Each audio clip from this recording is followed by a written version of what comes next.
Tonight, President Biden's promise for a smooth transition.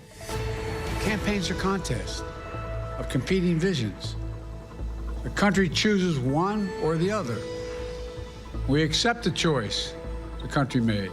Biden congratulates President-elect Donald Trump in his first public comment since the election. The words President Biden also had for Vice President Harris. Plus, from the transition to control of the House of Representatives and foreign policy, what could the next Trump presidency bring? How the administration is starting to come together. And I don't even know what to say right now. This is like surreal. Southern California residents are surveying the charred remains of their homes wiped out by the fast-moving mountain fire. Thousands have been evacuated as strong winds fan the flames. The latest from the fire line. Good evening, everyone. I'm Linsey Davis. Thanks so much for streaming with us. We begin with the dangerous and destructive wildfires in the West, driven by relentless Santa Ana winds. More than 14,000 people have been forced to flee their homes. Dozens of those homes are already lost. The mountain fire is burning in Ventura County, just north of L.A., destroying 30 square miles in a single day. At least 83 homes have been destroyed, and many more are threatened tonight. 800 firefighters are on the front lines and fighting those flames. Red flag warnings are in place for more than 18 million people tonight. And all this comes as we've learned 2024 almost certainly will be the hottest year on record. Scientists say climate change-fueled heat waves and droughts can lead to more frequent and severe wildfires. It's set to be a long night ahead in the fire zone. Our chief national correspondent, Matt Gutman, leads us off from California. Tonight, the massive, out-of-control wildfire raging west of Los Angeles. Firefighters racing to save lives as homes burn to the ground. It's like trying to put out a blowtorch with a squirt gun. I'm going to bring a copter over here. Chinook helicopters dumping water on the roaring flames, embers flying in the howling wind. Apocalyptic scenes as firefighters on the ground threw everything they had at it. This fire has spotted more than 2.5 miles out in front of itself. Bushes are burning, grass is burning, hedgerows are burning, agricultural fields are burning, and structures are burning. I got up on the roof and started hosing down the roof, and then it just started coming, and they started evacuating us. Steve Taylor watching the flames burn what's left of the Camarillo home he's owned for more than 40 years. We would celebrate Christmas Eve here every year, and Thanksgiving, and those memories we have, but the place is gone. At one point, the fire burning more than 2,000 acres an hour. We counted 83 homes that have been destroyed, and I'm afraid that number is going to be much closer to 100 because it's hard for us to get a perfect count. The fire lighting up houses on either side of the street here like matchsticks. The wind so powerful, near hurricane force, that it turned the water from the fire hoses of firefighters into vapor, and it was so dangerous here until just a couple of hours ago. They've just now begun the damage assessment. So, like, medication, some blankets. After 61 years, this is what we have left. After 61 years, this is all you have left? 81-year-old Jan had to run out of what had been her 3-story home. My husband is blind, and I'm responsible for him. So all I wanted to think was get him in the car, get him out, and I just was in action. I mean, I haven't cried yet. That was probably going to come, but I haven't cried yet. Linsey, these helicopters have been coming every couple of minutes, flying just about 50 feet off the deck, dropping water on these hot spots. The idea is to try to get to the spots that these stretched firefighters, by the hundreds of them in Ventura County, have not been able to reach. Now, the wind is laying down. The conditions are going to be more favorable. You can see the ash falling down. But it's still not over yet here, they say. Linsey. Glad to hear those conditions are at least improving, Matt. Thank you. Next tonight, President-elect Donald Trump naming the first member of his new administration, making history, appointing his campaign manager, Susie Wiles, to the powerful position of White House Chief of Staff, the first woman ever to be named to that post. Wiles has been at Trump's side throughout this campaign. In his announcement, Trump said Wiles is tough, smart, innovative, and universally admired and respected. Trump's team also working on his first priorities and what Trump said today about his promise of mass deportations on day one. Rachel Scott reports. Tonight, President-elect Donald Trump announcing the first member of his administration, selecting his campaign manager, Susie Wiles, for the powerful role of White House Chief of Staff. Susie likes to stay sort of in the back, let me tell you. The ice baby, we call her the ice baby. Wiles, one of Trump's most trusted advisors. Susie likes to stay in the background. She's not in the background. Tonight, Trump calling Wiles tough, smart, innovative, universally admired and respected, noting that she will also become the first woman ever to serve as White House Chief of Staff. Wiles is something else too, loyal. Trump's son, Don Jr., making it clear that's a key qualification for the new administration. I'm going to be heavily involved on the transition.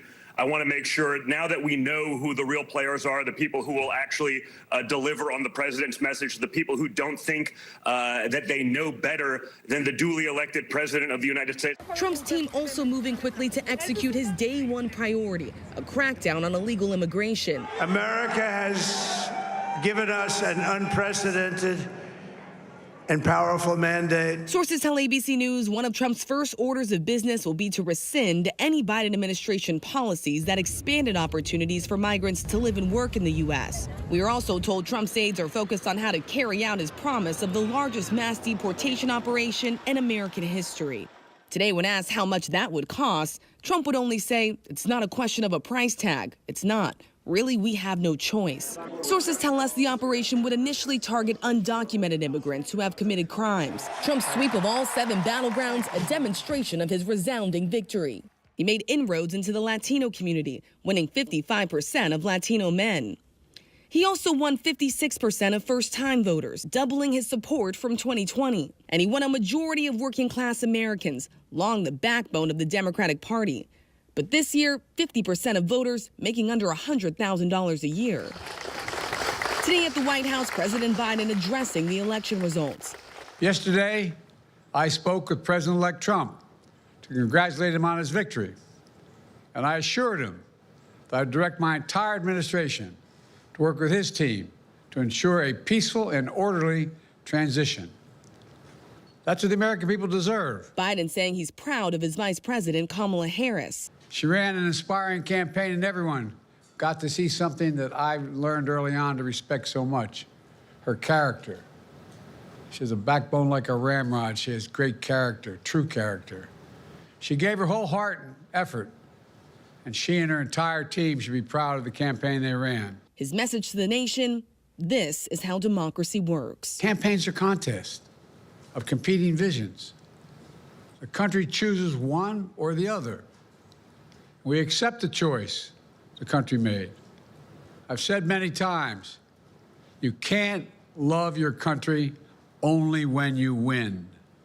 You can't love your neighbor only when you agree.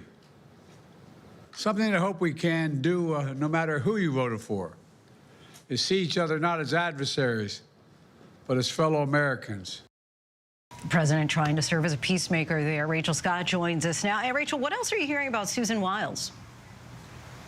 Yeah, this is the first major decision that Donald Trump is making as president-elect. And I was told that loyalty was going to be a big factor in this one. So I think for those who have been covering him, Republican allies, this is no surprise that former President Donald Trump, President-elect Donald Trump, has selected Susie Wiles to become his chief of staff. She's been behind his political operation, albeit quietly, for the last 4 years. There's probably no advisor that was more critical to the success of his third bid for the White House than Susie Wiles, now his new chief of staff. Lindsay. Rachel Scott for us there in West Palm Beach, Florida. Thank you, Rachel. Catherine Falders joins us now with more reporting on the Trump transition. Catherine, we just heard more about Susan Wiles from Rachel. What else are you hearing about her?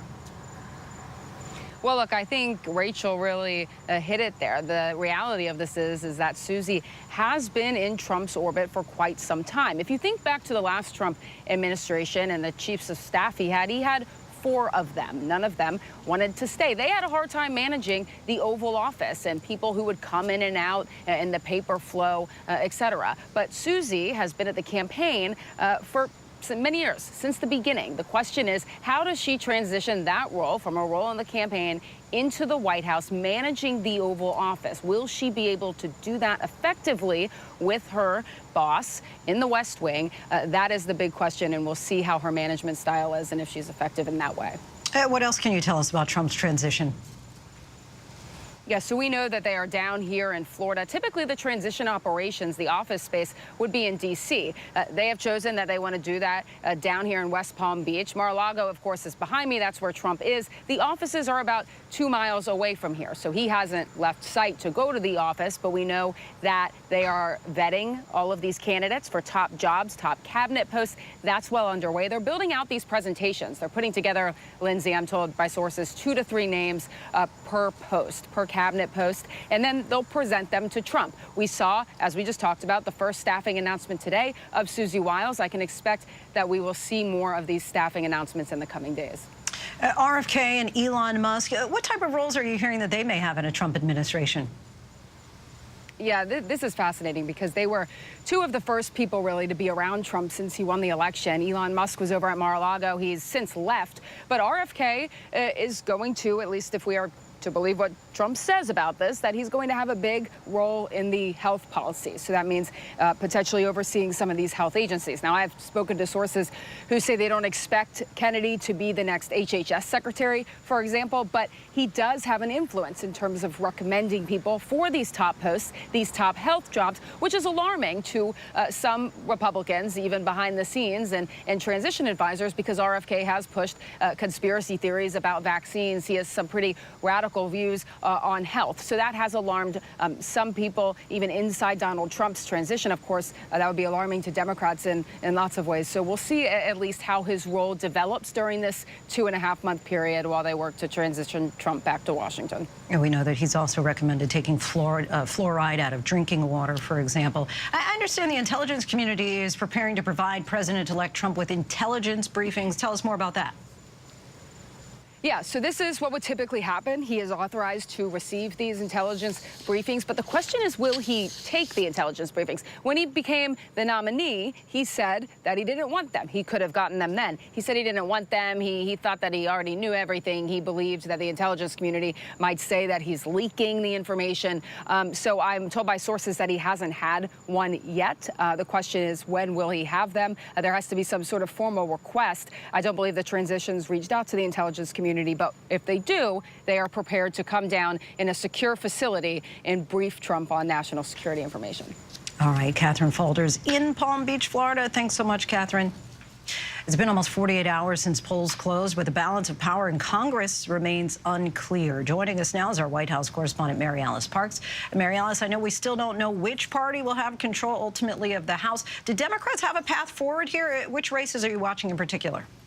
Yeah, Lindsay, 26 races still undecided, still outstanding. Some of those competitive races out in California and even Oregon could still take days to decide, as many mail-in ballots still trickle in.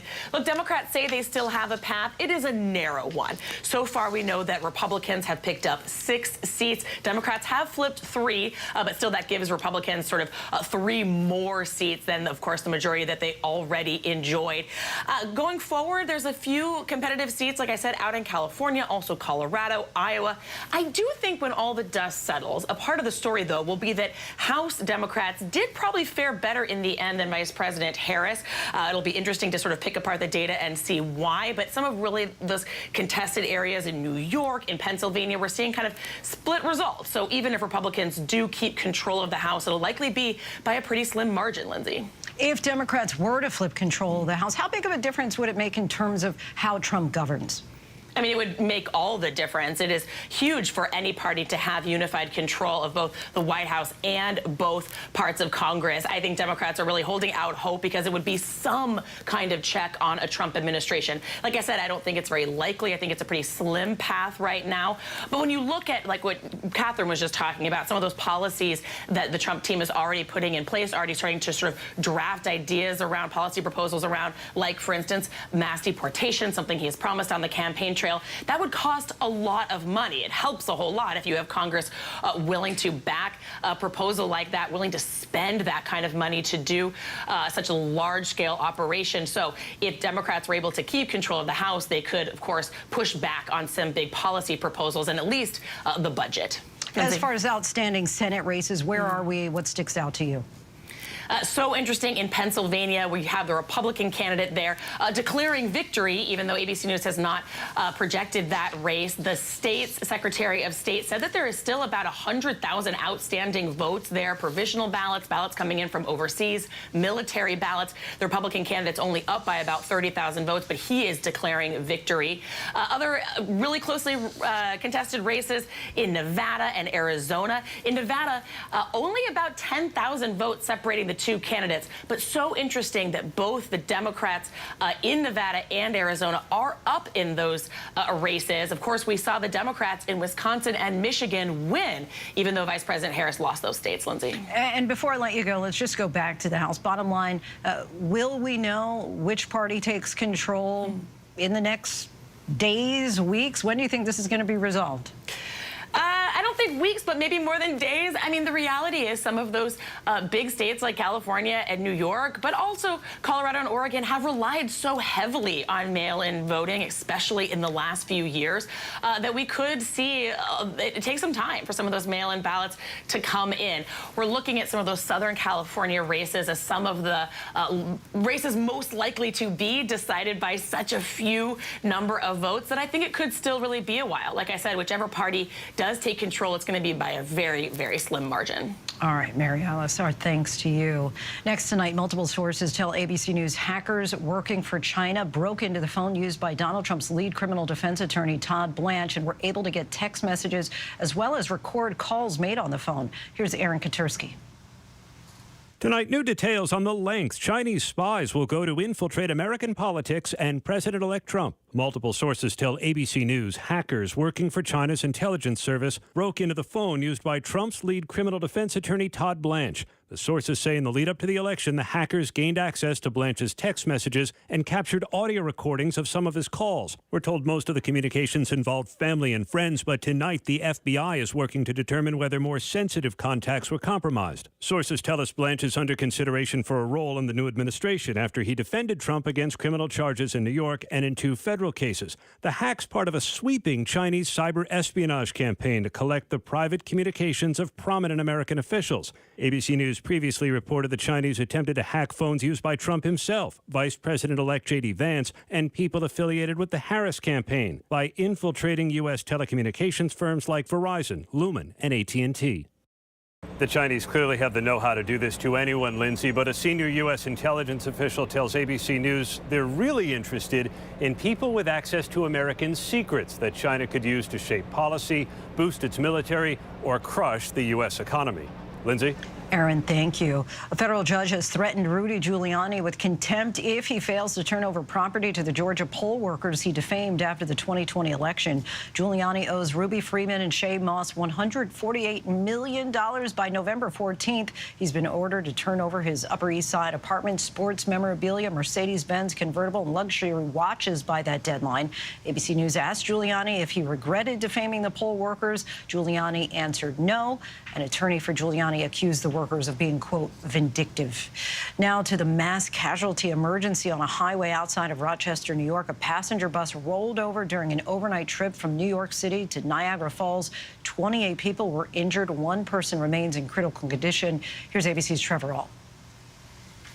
Tonight, frightening images in western New York. A tour bus overturning on the interstate. Everyone on board injured. A dozen passengers trapped inside. You see a bus flipped on its side and people literally walking in a state of confusion on the side of the road trying to figure out what just happened to them. It was surreal. The bus took off from New York City around midnight, bound for Niagara Falls. The crash happening around 7 a.m. on I-490 in the Rochester suburb Chi-Line. The bus left the roadway, re-entered the roadway, eventually flipped, ended up on its side where it slid probably approximately 200 yards before it came to a stop. First responders on the scene removing at least 1 passenger through a roof hatch. There was a total of 28 patients, 1 critical. 1 of those was pediatric. The driver's now facing multiple vehicle and traffic tickets, including fatigue driving and unreasonable speeding in excess of 70 miles per hour. Trevor Ault joins us now. Trevor, do authorities have any idea what may have caused the crash? So what they're doing right now, Lindsay, is they're reviewing the cameras on the bus to figure out exactly how the crash occurred. So far, what they've been clear on, though, is that only the bus was involved in this crash. In fact, they say this is now a criminal investigation, though that doesn't necessarily mean a crime was committed. But they say based on the evidence at the scene, talking with the witnesses and talking with the driver, it is clear that he deserves that fatigued driving citation. Lindsay? Very interesting. All right, Trevor Altar, thanks to you.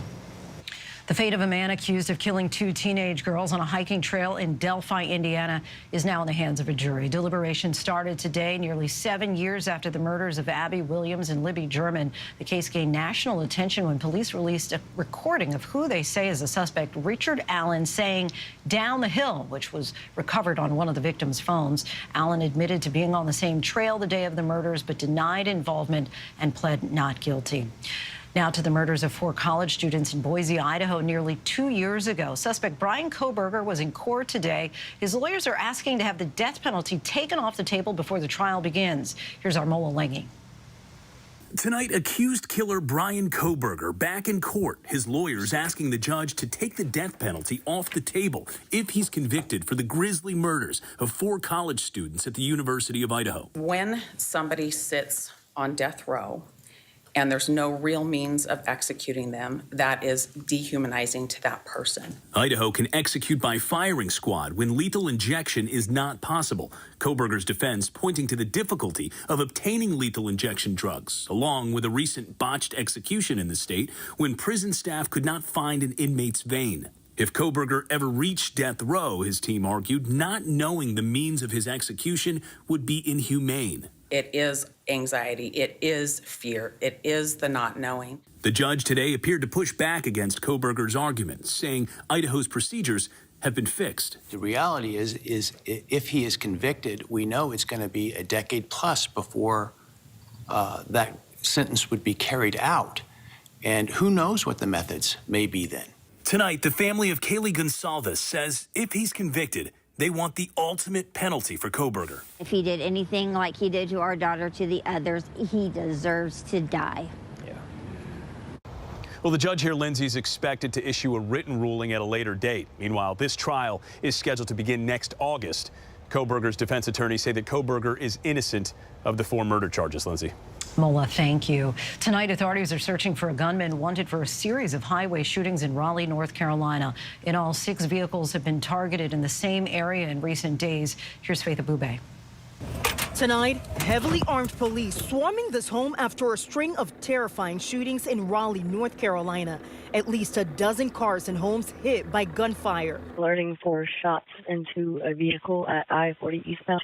All the shootings happening on or near Interstate 40 since Monday, many during the early morning hours. We understand that the community is concerned and fear naturally follows. One woman shot and wounded in the leg. I have a child, and she goes, to school really close, so it's definitely frightening. Late today, police taking 2 people into custody, captured in this video by our station WTVD.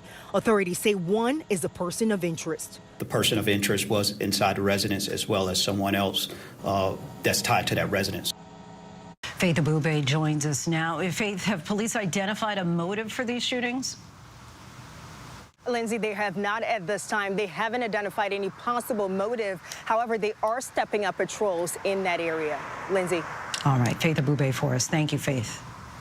3 people in Argentina have been charged for crimes related to One Direction singer Liam Payne's death as new details emerge. The Argentinian Public Prosecutor's Office released a statement today saying they ruled out self-harm and that the investigation revealed he was not fully conscious at the time of the fall that led to his death. 2 individuals were charged with the crime of supplying narcotics, and the 3rd person who accompanied Payne throughout his stay was charged with crimes of abandonment of a person followed by death. And a dangerous call for a road worker in upstate New York. Dashcam video shows him working on the side of Interstate 81. You see it there when he spots a speeding box truck just seconds before it slams into the construction zone. The worker jumps out of the way just in the nick of time before the truck goes up the embankment. Fortunately, no one was hurt. Still much more to get to here on Prime tonight. The major retailers cracking down on their return policies, what you need to know. But next, how Trump's past dealings with Russia's President Putin and Ukraine's Zelensky might inform what he does once he takes office.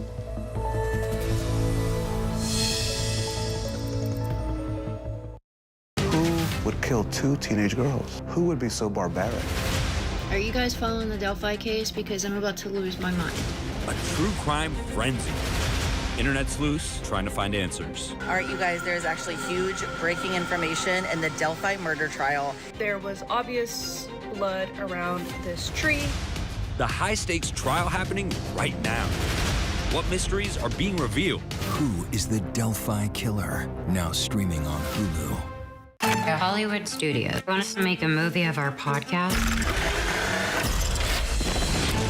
It's a fabulous cast. Action. I'm nervous playing you. The fearlessness, the complexity. Oh, stop. Unless you had more to say. I don't need an algorithm to tell me that this is box office gold. Only Murders in the Building, streaming on Hulu and for bundle subscribers on Disney+. Let your eyes look straight ahead. FX's grotesquerie. This killer is haunting us. With a twist that blows your mind. You have no idea. And the psychotic killer they must find. Critics rave. It's mind-bending. This is evil. Game-changing. One of the most shocking plot twists of all time. I know who did this. FX's grotesquerie. All episodes now streaming on Hulu. 3, 2, 1.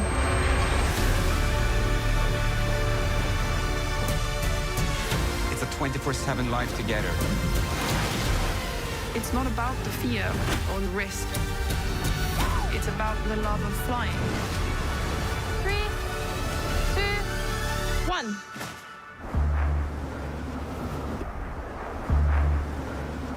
Friday night, a firefighter gunned down in his own driveway. 2020 takes you inside a true crime as it unfolds. It's not supposed to be this way. Never before seen video. My mom, she was freaking out. Exclusive interviews. Every step was shocking. And the twists and turns. Just when you thought you heard the most shocking part, you'll never see coming. there was another part.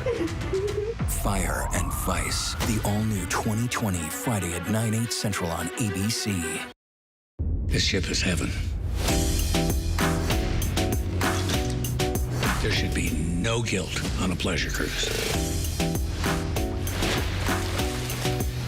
Doctor, it's your job to keep everybody alive. No pulse. She's in VFib. 1, 2, 3. Clear. I have a pulse. You're gonna be okay.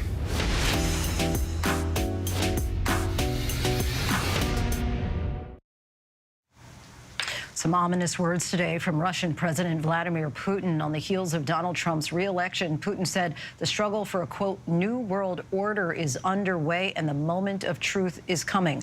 Putin often speaks using such vague terms, but with Trump soon to take office, much could change in regard to U.S. foreign policy as wars rage on, not just in Ukraine, but in Gaza and Lebanon. The president-elect and his cabinet will have thorny decisions to make on possible peace proposals as well as foreign aid. Our chief foreign correspondent Ian Pannell has this report. Tonight, President-elect Trump poised to try to chart a new course forward for two historic regional conflicts, in Ukraine and in the Middle East. Trump has long cast himself as a stalwart defender of Israel, moving the U.S. embassy from Tel Aviv to Israel's capital, Jerusalem, in 2018. Israel had long lobbied for that move, but previous administrations held it out as an incentive to be delivered after the establishment of a Palestinian state alongside Israel. Trump telling Fox News in July that Israel needs to end the war in Gaza as soon as possible. You have to end this fast. It can't continue to go on like this. It's too long. It's too much. You got to get your hostages back. But a day later, while meeting with Netanyahu at Mar-a-Lago, Trump publicly only mentioning the hostages and not the pace of the war. That's a very tough situation, the hostages. They have to be given back immediately because there can be no way that they're in good shape.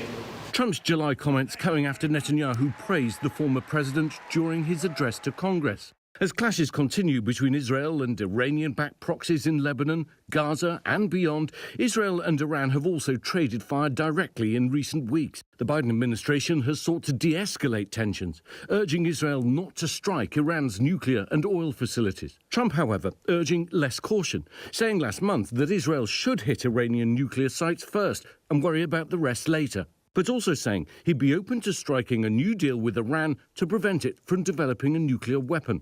And when it comes to Ukraine, the stakes couldn't be higher for the war-torn nation. The rusting remains of Russia's war machine here on Mykolaiv Square are a good reminder for Ukrainians every single day that this war, now almost 2.5 years long, is still very much active. But they don't need this to remind them. There are the constant air raid sirens, the bombs, the missiles, the rockets, the artillery, the attacks by Russians who are advancing even now on the eastern front line. Ukraine recently pleading to the US and NATO partners, asking that they be allowed to use long-range missiles provided by the West to hit strategic targets deeper inside Russia, believing it'll change the outcome of the war. Ukraine's received over $175 billion worth of US aid since the start of the war, the most from any nation by far. A lasting peace for Ukraine must be underwritten by Ukraine's own ability to defend itself now and to deter future aggression anytime in the future. Trump himself claimed he'd end the war in Ukraine on his first day in office. Within 24 hours, that war will be settled. It'll be over. It'll be absolutely over. Do you want Ukraine to win this war? I don't think in terms of winning and losing. Russian forces continue to chip away at Ukrainian-held territory along a wide portion of the front line. And the situation on the battlefield for Ukraine is as bleak as at any time since the start of the war. Trump suggested he'd force Ukraine and Russia to the bargaining table by telling Zelensky he won't get more aid, while also telling Putin that the United States will dramatically increase aid to Ukraine if a deal isn't hammered out quickly. I would tell Zelensky, no more. You got to make a deal. I would tell Putin, if you don't make a deal, we're going to give them a lot. We're going to give them more than they ever got. In the meantime, the Biden administration just today pledging that $9 billion worth of US assistance will keep flowing to Ukraine until January 20th. Nonetheless, world leaders continue to express concern about Trump's relationship with Putin, especially after he said he'd give Putin the green light to invade NATO member states that aren't meeting their military spending goals. If we don't pay and we're attacked by Russia, will you protect us? No, I would not protect you. In fact, I would encourage them to do whatever the hell they want. And though Zelensky congratulated Trump on his win, Trump's relationship with Zelensky is said to remain frosty since an infamous phone call in 2019 ultimately led to Trump's first impeachment, when he allegedly withheld $400 million in aid and weaponry under the condition that Zelensky promised to investigate Hunter Biden, the president's son, and his involvement in the Ukrainian energy company Burisma. Trump telling Zelensky there's a lot of talk about Biden's son, that Biden stopped the prosecution, so if you can look into it. But so much can happen between now and Inauguration Day. And for beleaguered Palestinians, as with war-weary Ukrainians, the stakes couldn't be higher. Certainly high stakes here. Our chief foreign correspondent Ian Pannell joins us now from London. And Ian, I know you travel often to both Ukraine as well as Israel and know how U.S. politics are intertwined with both of those respective wars. Let's start with Ukraine. What are the immediate and long-term implications of a Donald Trump presidency?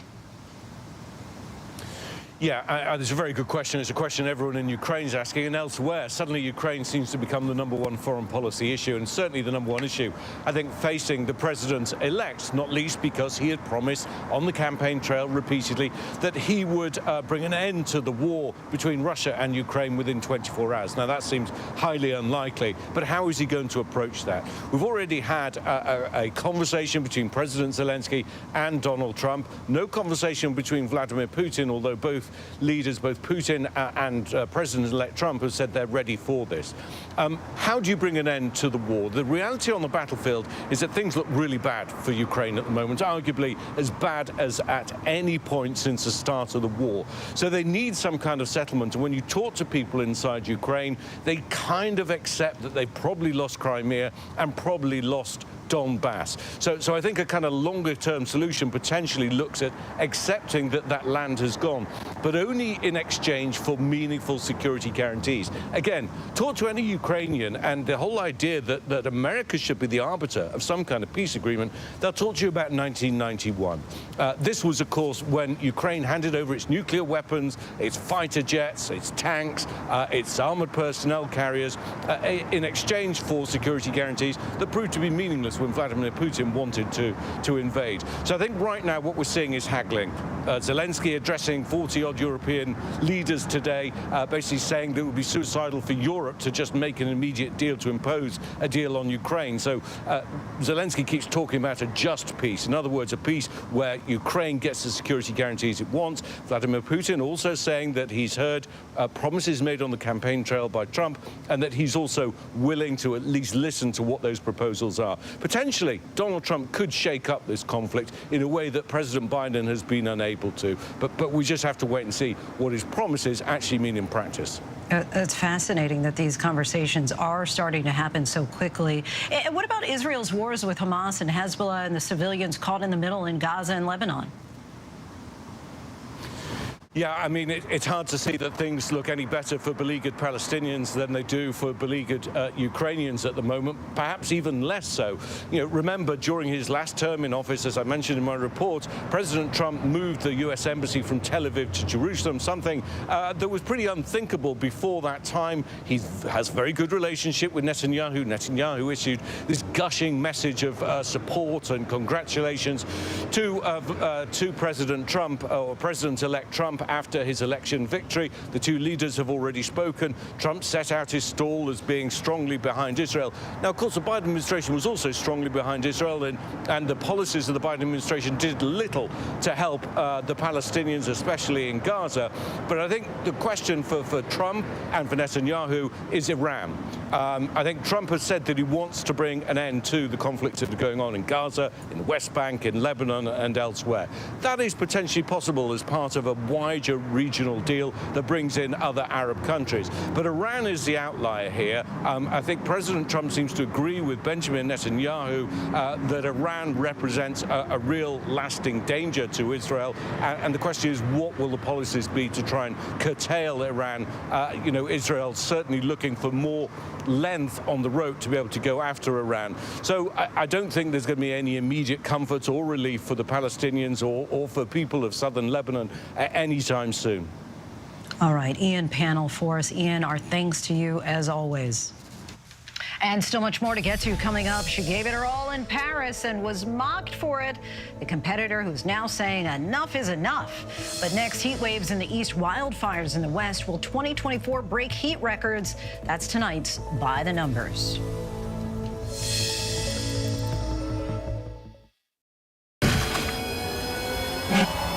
How many elephants have you killed? True natural beauty, one of the last of its kind. But this comes at a cost. 5 countries, 5 incredible real stories of adventure, danger, We have to go. and deceit.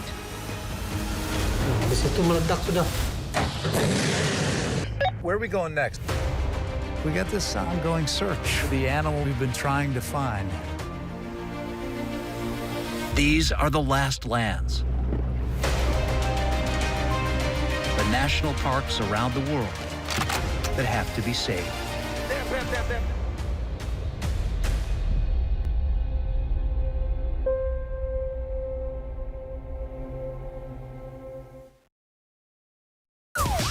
Yo, partner. We're not partners. I'm the detective and you are the consultant. I see you brought your baby to a crime scene. She is just spectating. You're a single mom with 3 kids pretending to be a cop. I am not pretending. I spot things that detectives miss. Still think my theory's flimsy? That big brain of hers is gonna help us close a lot of cases. I'm just out here super copping. High Potential, all new Tuesday on ABC and stream on Hulu. When you're 61 years old, you have very few opportunities to change your life. This time, I have to be ready. This is about everybody like me. I see a future, which is not what I felt like for a really long time. I don't feel invisible now.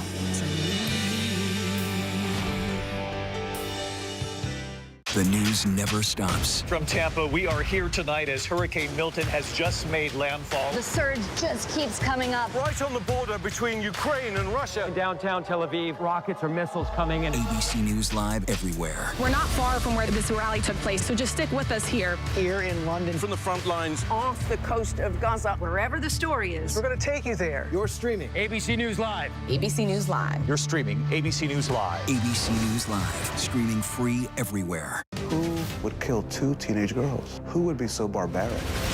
Are you guys following the Delphi case? Because I'm about to lose my mind. A true crime frenzy.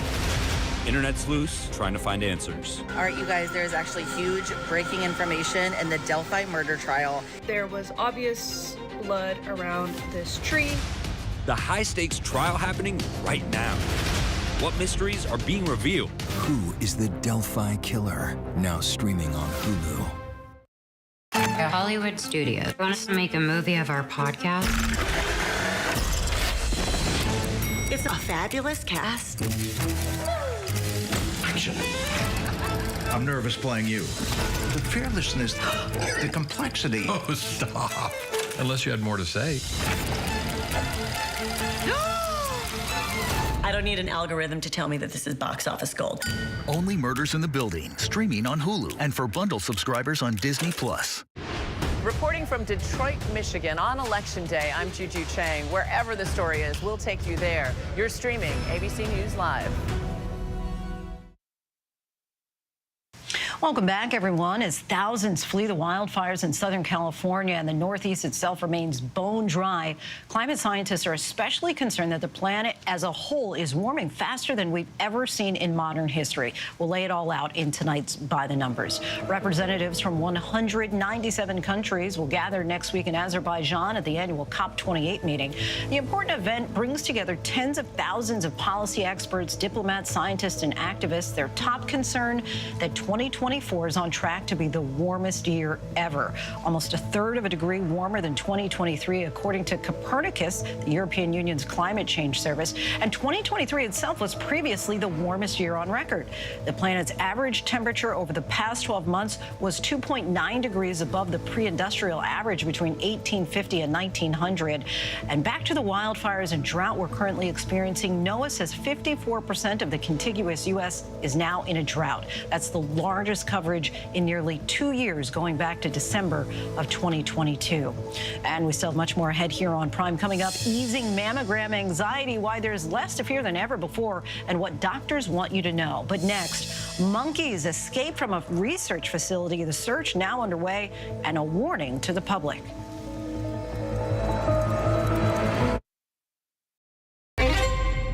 Did you kill Mary Yoder?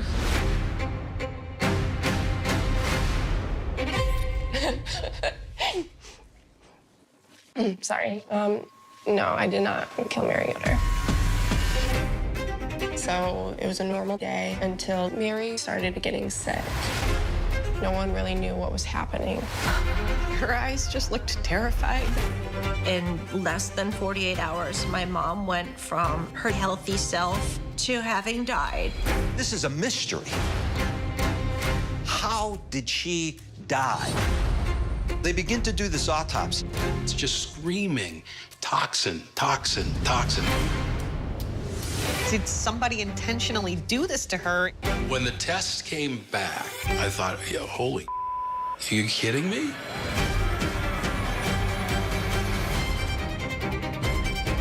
I had dated Adam. I was scared of him. It changed the way I see the world. She was really afraid for her life.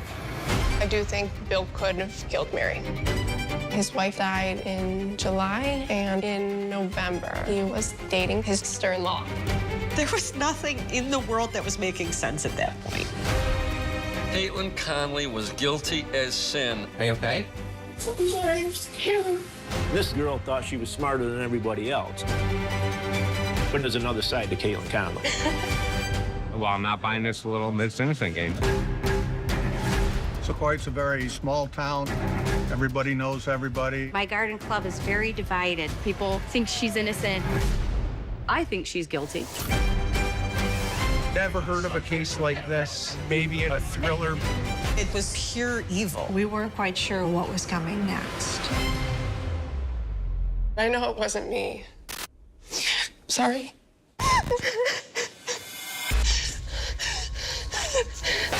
So, if it wasn't me, who was it?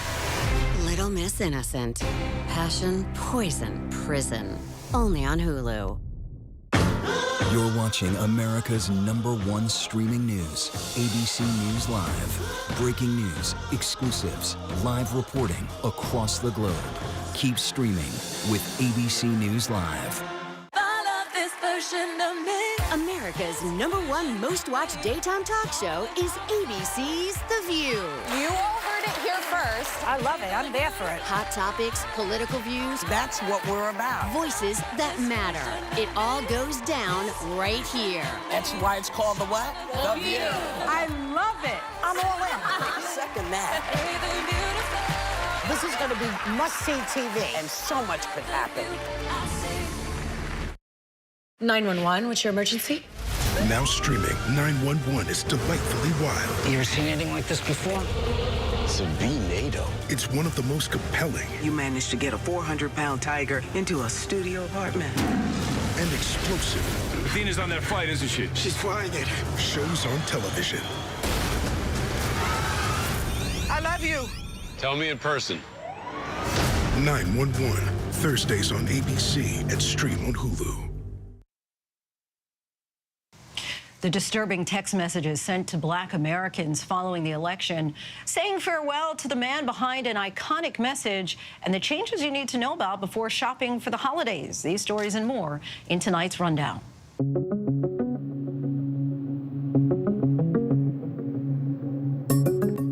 The average rate on a 30-year mortgage in the U.S. rose for the 6th straight week, returning to its highest level since early July. The rate ticked up to 6.79% from 6.72% last week. Higher rates mean people's purchasing power is diminished, adding hundreds of dollars a month in costs to borrowers.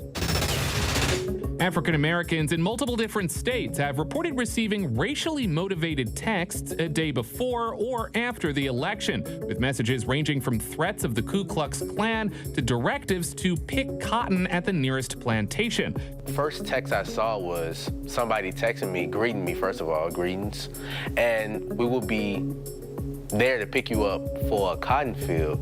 The Virginia Attorney General's office has condemned the messages. Federal law enforcement and intelligence agencies are investigating the origins of the racist texts. You've got mail. The voice behind the iconic AOL audio message, Elwood Edwards, has died at the age of 74. While his voice became a part of the experience for those using AOL, his full-time job was working as a jack of all trades for the local Cleveland, Ohio radio station, WKYC.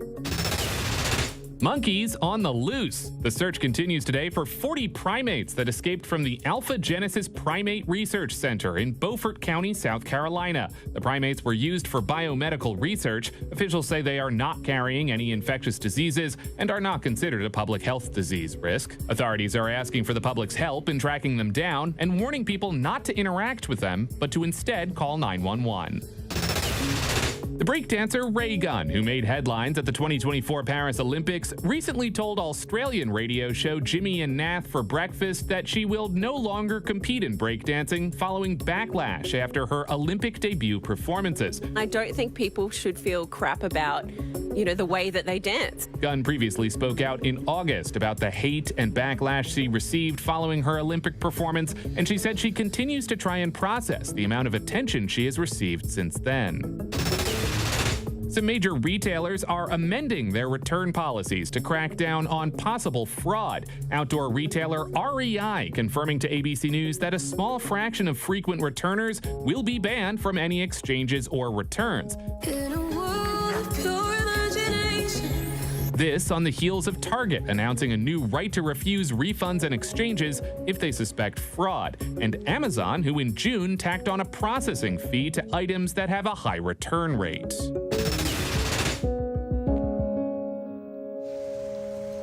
And on the economy tonight, the Federal Reserve is cutting its key interest rate by 1/4 percentage point. It's just the second cut in 4 years now that inflation is closing in on the 2% target. And today, Federal Reserve Chief Jerome Powell, who's frequently the target of Donald Trump's criticism, said he would not resign if Trump asked him to, and that the president has no authority to remove him before his term ends in 2026.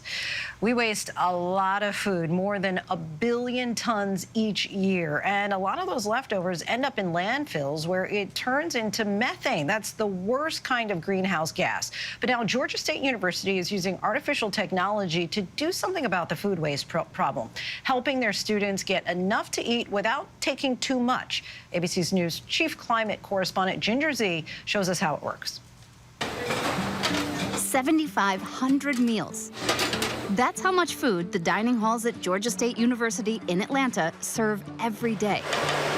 We have so many students and so much food waste. Student Erin Murphy saw a way to change that. We saw this innovation and decided to apply for a sustainability grant. Applying for a university grant to bring new technology to her campus that uses artificial intelligence, or AI, to examine the food waste. And it provides data on what's left behind. She shows us how it works. Okay, so I'm done with my food and I'm just gonna place it on the conveyor belt. There's a photo that's gonna be taken of the plate, and AI is going to categorize everything on the plate and weigh everything on the plate. The software, called Raccoon Eyes, displays its findings in this online dashboard. I wanted to start this company to see what the problem of food waste is by first measuring it, and then seeing how we can tackle that with the data. Ivan Zhao helped create it. So a chef can easily just go into it and see, hey, I had salmon last week. Let's see how many people like salmon. We can see how many plates and then how many the total waste. There's only 10 plates of that wasted. Food waste is not just an issue on college campuses. It's a much bigger problem, according to Pete Pearson from the World Wildlife Fund. The scope of food waste in the United States is pretty big. We waste around 40% of all the food we produce. 80 million tons of food waste is how much we create in the United States each year. And it's not just the food that was wasted. Think about the land that it took to grow it, and the plant and animal habitats that were lost. It's estimated that over 70% of all nature loss is attributed to expanding food and agriculture production. And so when we waste 30 to 40% of everything we produce, we waste all that embedded energy and also that nature that was sacrificed to produce it. Making the adverse impact even more significant, if that food waste isn't composted, it ends up in landfills, where instead of breaking down organically, it releases the worst kind of greenhouse gas, methane. That's why Georgia State is so focused on reducing their own food waste. They have looked at over 400,000 plates since it started in January. Through that data, they see that about 21% of plates have food waste on it. Jennifer Wilson is GSU's Director of Sustainability. What are the food items that we waste the most of? So that's actually French fries, that's chicken, that's pizza. If we were just to look at the food, we might say, oh my gosh, there's a lot of chicken waste. Maybe we shouldn't serve chicken. But then when you look at the feedback, what you actually see is people are like, oh man, this chicken is great, do more chicken, but maybe I took too much. We have small plates, we don't have trays, everything is reusable in our dining hall. The last frontier is really how do we change student behavior to reduce food waste? She says that they cut their food waste by 23% during the first 4 months of the pilot program.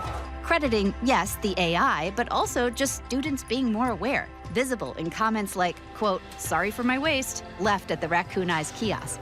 It's a place where students can leave verbal feedback about each meal. Giving staff insight into what they serve and what's left over. The sushi feedback was really all over the place. We drill in and what we see is that we have hot Cheeto sushi. It's really popular. Make more hot Cheeto sushi. Make a little bit less of the other stuff, right? So we see these things that are helping us make action every day. And suggestions from the Raccoon Eyes team, like improving portion sizes and even changing the types of serving utensils. There's these easy to implement things like serve smaller chicken, do burger sliders that we wouldn't have really thought about. Very creative way to help the climate there. Our thanks to Ginger for that. Whether it's the exam itself or the potential results, for many women, the idea of a mammogram can be daunting. But doctors say screening has been shown to reduce breast cancer deaths by 22%. Our Ariel Reshev spoke with 2 women about how they tackled their fear and anxiety and made their appointments. 51-year-old Megan Kennedy skipped her mammogram for 2 years during COVID. Nervous, she thought maybe it would be easier not to know her cancer status. I just didn't have time for cancer. Breast cancer survivor Deborah Hall worries about a recurrence before scheduling hers. Initially, it was a kind of terror, but I would say it's evolved to maybe high anxiety at this point. I see this all the time with women. When women are overdue for a mammogram, it becomes more emotionally difficult to schedule their mammogram because they're feeling anxious or guilty or nervous because they're late. But despite the dread, these women did schedule their mammograms, and doctors say so should you. Look, there's a lot of anxiety around getting mammograms. That's completely understandable, but it's incredibly important. So if a woman says, well, it's been 2 years, what's the point? I say, no, there's still an opportunity to catch it early now. The earlier we find it, the less likely it is to have spread, and the more likely that we can use simpler methods to cure it with cure rates greater than 95%. That's right. There's actually less to fear than ever before. The breast cancer death rate has dropped over 44% since the late 80s because of advancements in early detection and treatment. And with updated mammogram recommendations starting at age 40 for those not at high risk, the chances of catching a cancer early are better than ever. The good news is 95% of the time, we don't find something that's of worry that needs a follow-up. We've also made treatments far less toxic and far less invasive than they used to be. So there's lots of reason to have hope. A good way to cope? Make your mammogram a group effort. Get a buddy to go with you. Get someone who will push you out of the door if that's necessary to go get it. My very dear college friends and I made a pact that we would hold each other accountable for screenings. Whether you missed your mammogram for a year or missed it for 10 years, doctors say there's no time like right now to get it done. It's never too late. Even if you're overdue, just remember to do your screening mammogram. Some good advice there. Are things to Ariel for that. And that is our show for this hour. I'm Linsey Davis. Be sure to stay tuned to ABC News Live for more context and analysis of the day's top stories. Thanks so much for streaming with us.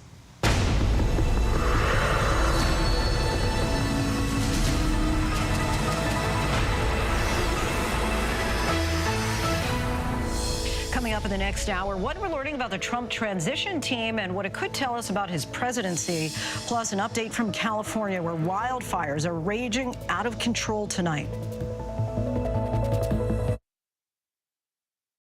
911, what's your emergency? Now streaming, 911 is delightfully wild. You ever seen anything like this before? It's a V-NATO. It's one of the most compelling. You managed to get a 400-pound tiger into a studio apartment. And explosive. Athena's on that flight, isn't she? She's flying it. Shows on television. I love you. Tell me in person. 911, Thursdays on ABC and stream on Hulu. The Hollywood Studios want us to make a movie of our podcast. It's a fabulous cast. Action. I'm nervous playing you. The fearlessness, the complexity. Oh, stop. Unless you had more to say. I don't need an algorithm to tell me that this is box office gold. Only Murders in the Building, streaming on Hulu and for bundle subscribers on Disney+. Wednesday night. Oh my God. We're back. Biggest and best season yet. Oh, no way. John Fiona's here. What would you do? Here we go. So the question is, what would you do? You see somebody in trouble, try to help. Can I give you a hug? Is that okay? You have tears in your eyes. Thank you for standing up for us. Oh my God! Look at John! It's what would you do? I'm on it, girl. now on Wednesday nights on ABC. When you're 61 years old, you have very few opportunities to change your life. This time, I have to be ready. This is about everybody like me. I see a future, which is not what I felt like for a really long time. I don't feel invisible now.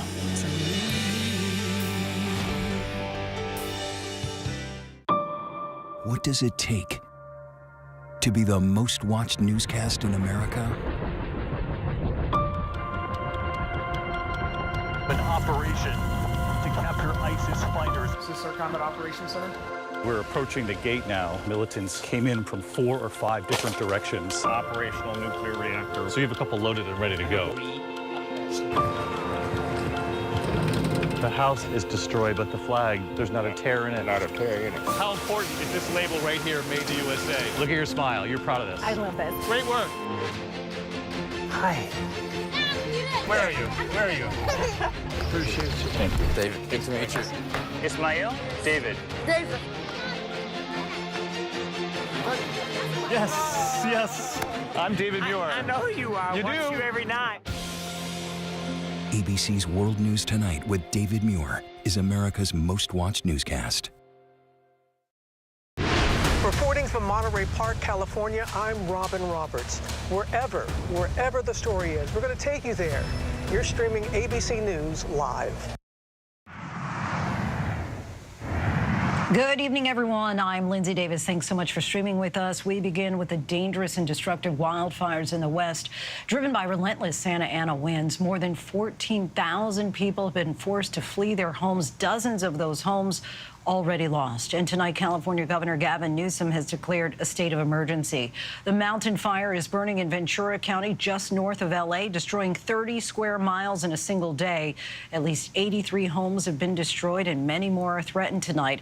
800 firefighters are on the front lines and fighting those flames. Red flag warnings are in place for more than 18 million people tonight. And all this comes as we have learned 2024 almost certainly will be the hottest year on record. Scientists say climate change-fueled heat waves and droughts can lead to more frequent and severe wildfires. It's set to be a long night ahead in the fire zone, and our chief national correspondent, Matt Gutman, leads us off from California. Tonight, the massive out-of-control wildfire raging west of Los Angeles. Firefighters racing to save lives as homes burn to the ground. It's like trying to put out a blowtorch with a squirt gun. I'm going to bring a copter over here. Chinook helicopters dumping water on the roaring flames, embers flying in the howling wind.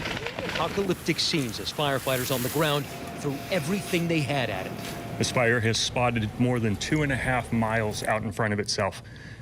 Bushes are burning, grass is burning, hedgerows are burning, agricultural fields are burning, and structures are burning. I got up on the roof and started hosing down the roof, and then it just started coming, and they started evacuating us. Steve Taylor watching the flames burn what's left of the Camarillo home he's owned for more than 40 years. We would celebrate Christmas Eve here every year, and Thanksgiving, and those memories we have, but the place is gone. At one point, the fire burning more than 2,000 acres an hour. We counted 83 homes that have been destroyed, and I'm afraid that number is going to be much closer to 100 because it's hard for us to get a perfect count. The fire lighting up houses on either side of the street here like matchsticks. The wind so powerful, near hurricane force, that it turned the water from the fire hoses of firefighters into vapor, and it was so dangerous here until just a couple of hours ago. They've just now begun the damage assessment. So like medication, some blankets. After 61 years, this is what we have left. After 61 years, this is all you have left? 81-year-old Jan had to run out of what had been her 3-story home. My husband is blind, and I'm responsible for him.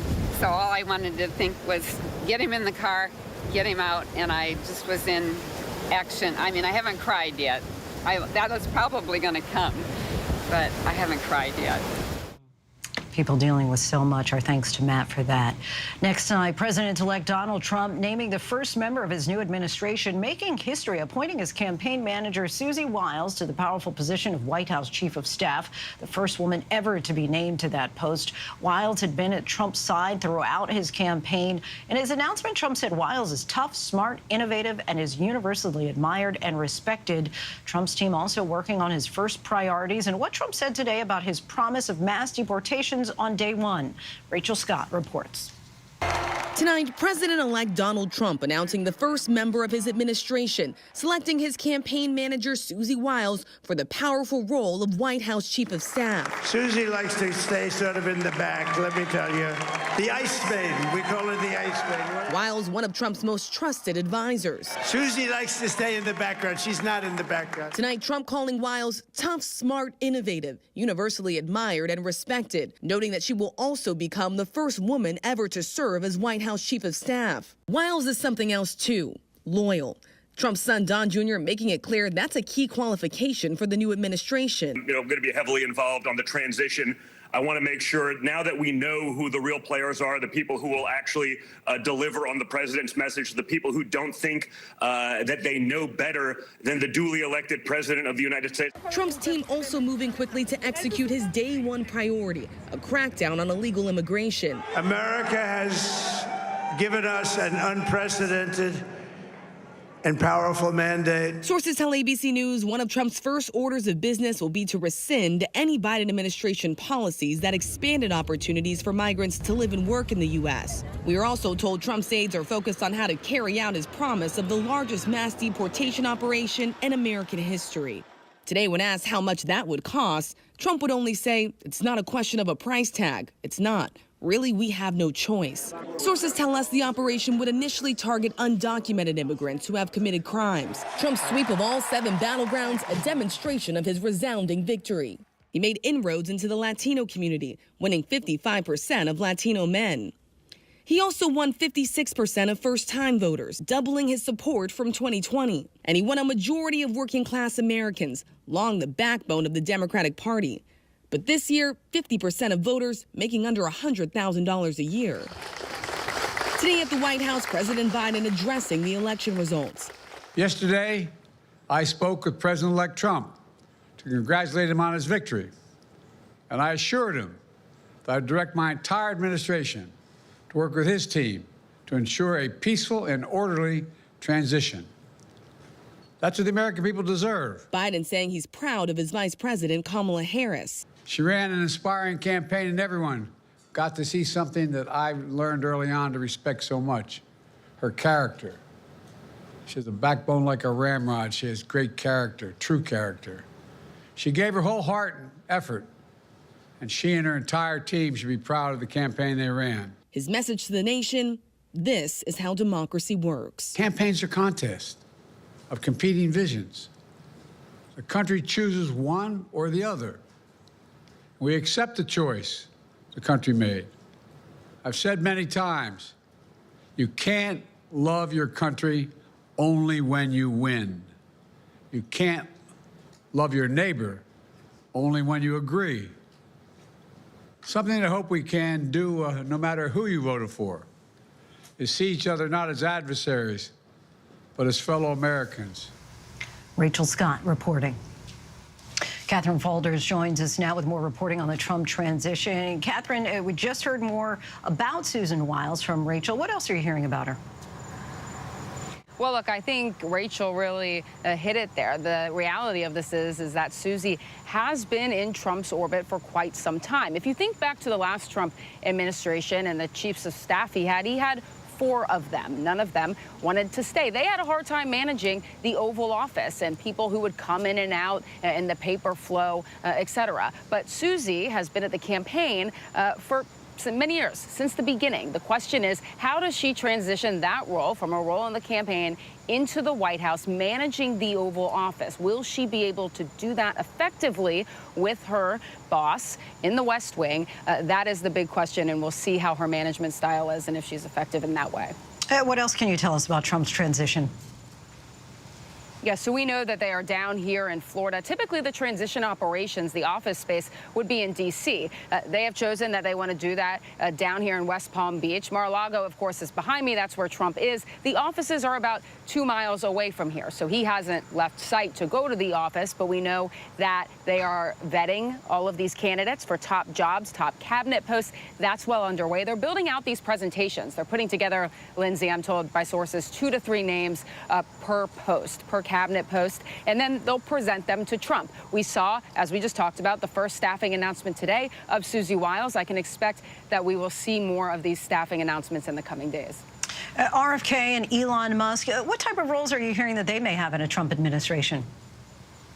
Yeah, this is fascinating because they were two of the first people really to be around Trump since he won the election. Elon Musk was over at Mar-a-Lago. He's since left. But RFK is going to, at least if we are to believe what Trump says about this, that he's going to have a big role in the health policy. So that means potentially overseeing some of these health agencies. Now, I've spoken to sources who say they don't expect Kennedy to be the next HHS secretary, for example, but he does have an influence in terms of recommending people for these top posts, these top health jobs, which is alarming to some Republicans, even behind the scenes and transition advisors, because RFK has pushed conspiracy theories about vaccines. He has some pretty radical views on health. So that has alarmed some people, even inside Donald Trump's transition. Of course, that would be alarming to Democrats in lots of ways. So we'll see at least how his role develops during this 2.5-month period while they work to transition Trump back to Washington. And we know that he's also recommended taking fluoride out of drinking water, for example.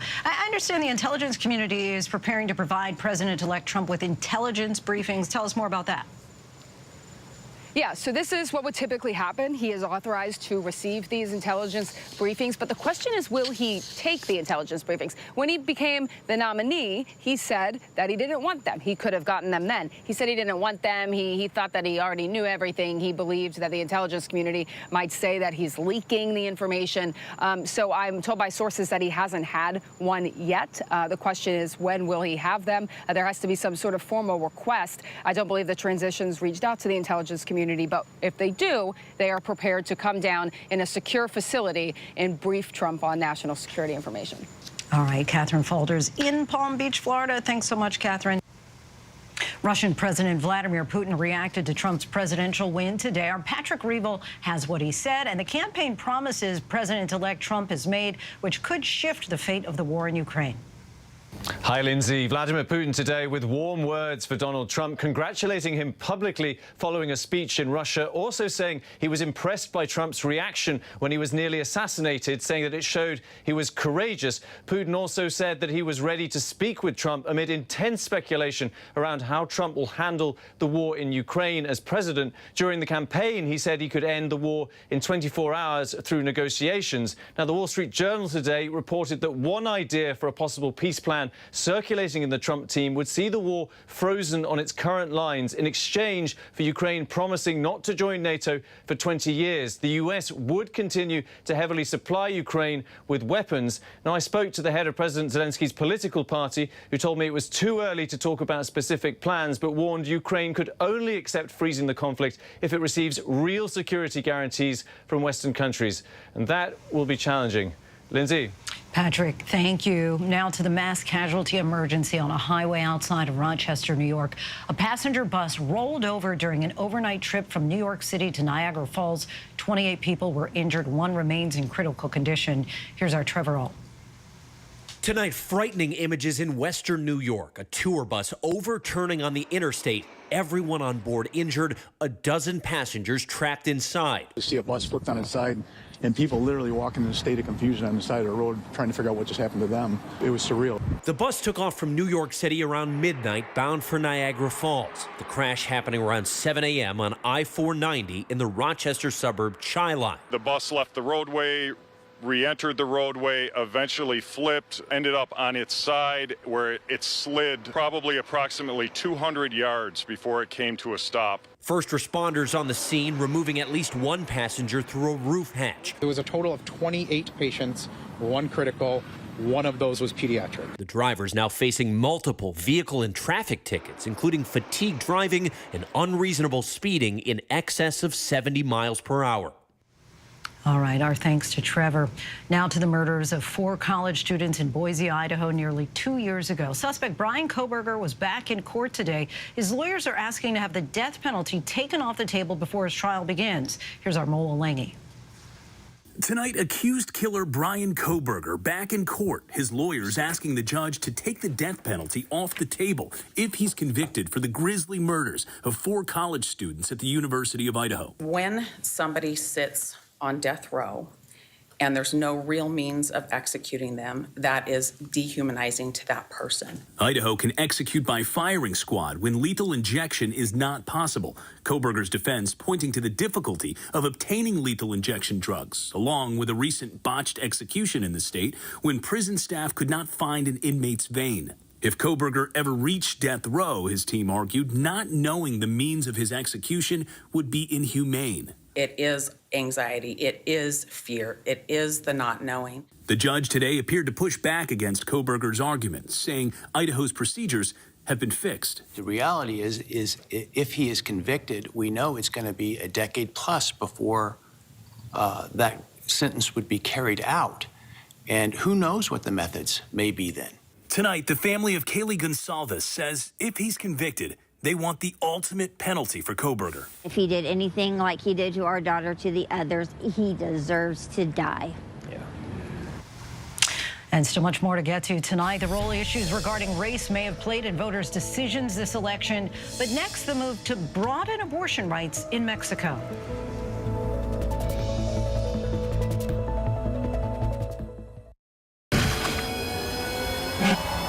How many elephants have you killed? True natural beauty, one of the last of its kind. But this comes at a cost. 5 countries, 5 incredible real stories of adventure, danger, We have to go. and deceit.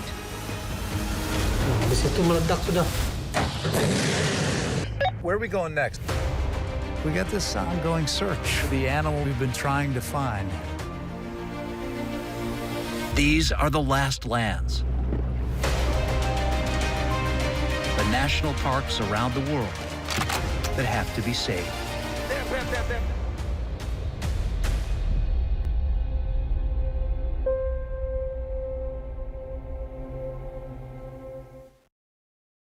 Who would kill 2 teenage girls? Who would be so barbaric? Are you guys following the Delphi case? Because I'm about to lose my mind. A true crime frenzy. Internet's loose, trying to find answers. All right, you guys, there's actually huge breaking information in the Delphi murder trial. There was obvious blood around this tree. The high-stakes trial happening right now. What mysteries are being revealed? Who is the Delphi killer? Now streaming on Hulu. This ship is heaven. There should be no guilt on a pleasure cruise. Doctor, it's your job to keep everybody alive. No pulse. She's in VFib. 1, 2, 3. Clear. I have a pulse. You're gonna be okay.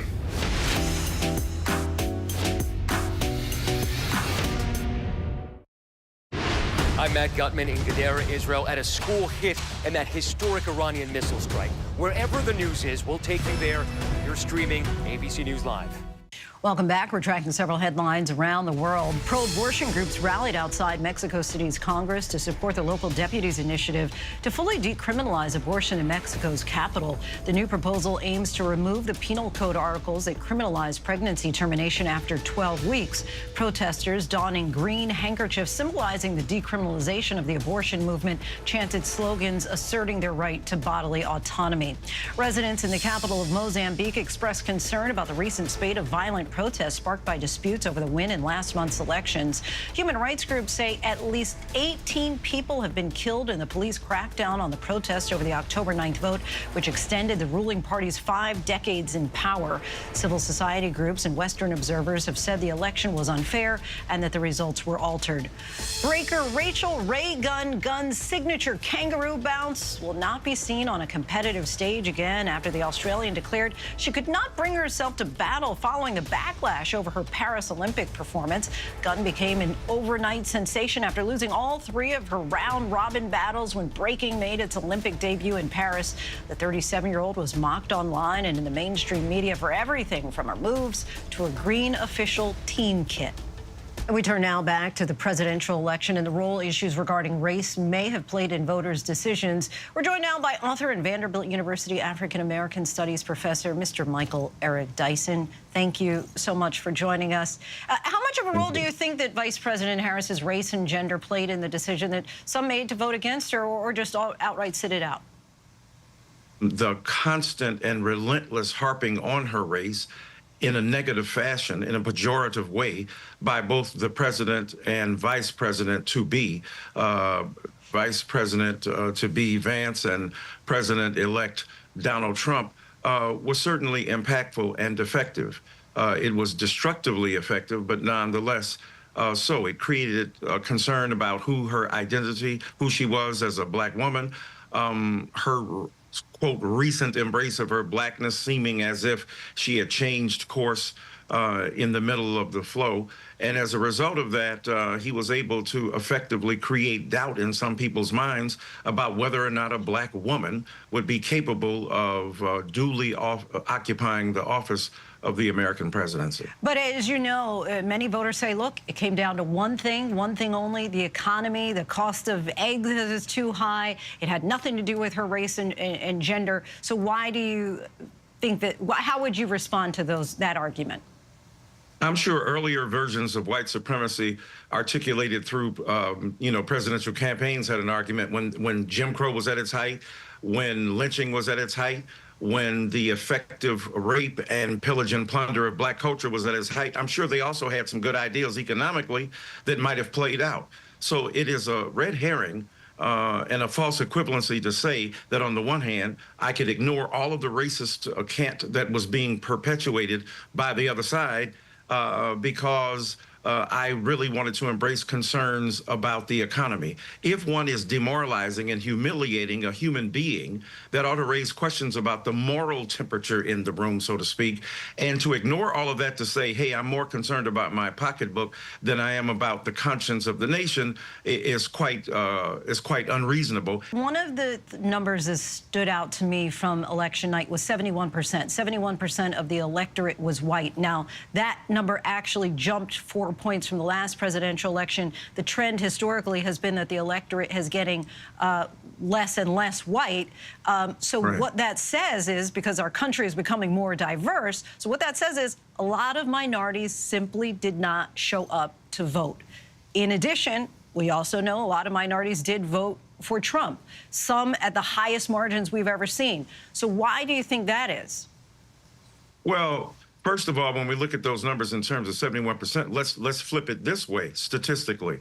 A lot more white people showed up out of fear and resentment that their numbers would be diminished, if you will, in the culture. We know that by 2035 and beyond, that this will be a majority-minority country. So there was a great deal of fear stoked in white people about their diminishing presence in the population. So that scared a lot of them out of their houses as well. And yes, of course, there were increased numbers of Latinos and African-American people who went for Trump.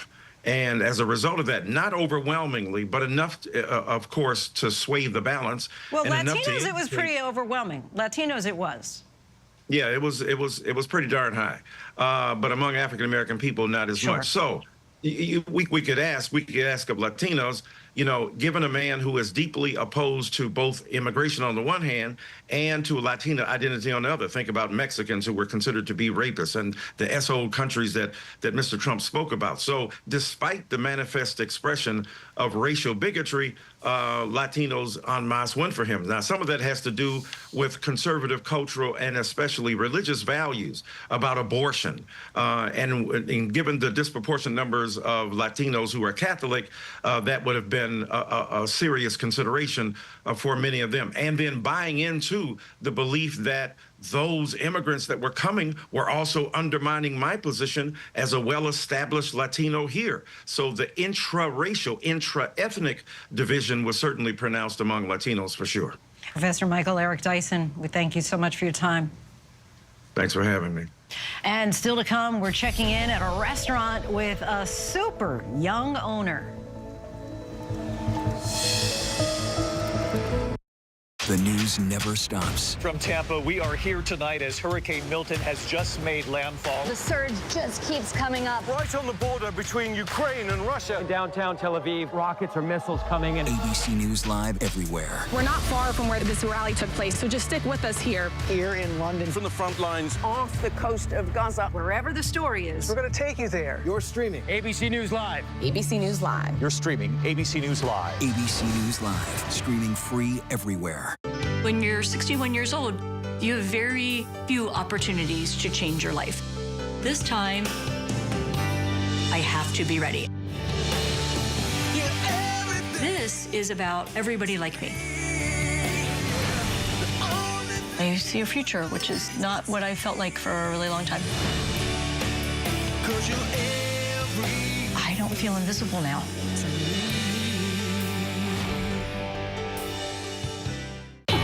Wednesday night. Oh my God. We're back. The biggest and best season yet. Oh, no way. John Fiona's here. What would you do? Here we go. So the question is, what would you do? You see somebody in trouble, try to help. Can I give you a hug? Is that okay? You have tears in your eyes. Thank you for standing up for us. Oh my God! Look at John! It's what would you do? I'm on it, girl. now on Wednesday nights on ABC. This version of me. America's #1 most watched daytime talk show is ABC's The View. You all heard it here first. I love it. I'm there for it. Hot topics, political views. That's what we're about. Voices that matter. It all goes down right here. That's why it's called the what? The View. I love it. I'm all in. Second that. This is going to be must-see TV, and so much could happen. A Metro Detroit girl might be the youngest restaurant owner in Southeast Michigan at just 10 years old. WXYZ reporter Faraz Javed went to see just how the business is running. On Woodward and Park, 3 business all day. I got 2 right here. this Americana-style food hotspot is open 7 days a week. Someone's going to find something that they love here no matter what. Around 70 employees work here, and I might be the new addition. You think I could be hired? Here's my resume. What do you think? Maybe. Maybe. Yep, that could be my new boss. 10-year-old Linsey Davis is one of the owners. Don't believe it? Just ask her dad, Brandon. Yeah, 51% her, 49% us usually. How did that work out? It's a family thing. You know, this is what we do. So all hands on deck, you know, and so hopefully we can kind of grow this brand. The Davis family also owns Nivella's Pizza in Milford, named after Brandon and his wife Carissa's 8-year-old daughter. We're very proud of the name on the door. We're proud of the food and the service that is inside it. And what better way to show that than have it be a family name? From cleaning silverware to arranging sugar caddies, Brandon says his little princess gets the job done. How much do you enjoy working over here? I love it a lot. What's fun about this job? Pretending to be older. By that, Presley means being the boss during company meetings. So, Brandon's doing I'm so sorry. And cups. I'll do better. She always has wanted to help out. School's off and we have to be here. Well, you're coming with us, and if she's sitting here, she'll always want to do something. Why do you think it's important for kids of Presley's age to get involved in the family business? It's work ethic. If you're going to do something, it's got to be done right. And I think learning that now is super important because you'll have that same standard for your whole life. What's your future plan? I'm gonna make another one named after me. Perfect. Growth opportunities with Presley's. Now I just need to get the job. I'm a real hard worker. Then yeah, you're hired. Thank you very much, boss. I appreciate it. I won't let you down. Very impressive. That is our show for this hour. I'm Linsey Davis. Stay tuned to ABC News Live for more context and analysis of the day's top stories. Thank you so much for streaming with us.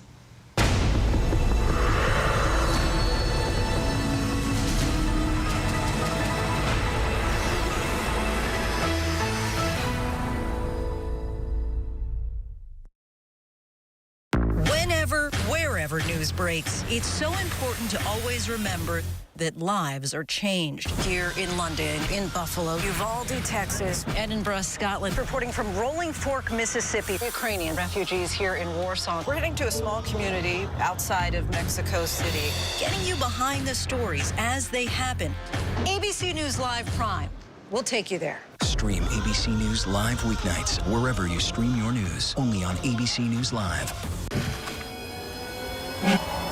How many elephants have you killed? True natural beauty, one of the last of its kind. But this comes at a cost. 5 countries, 5 incredible real stories of adventure, danger, We have to go. and deceit.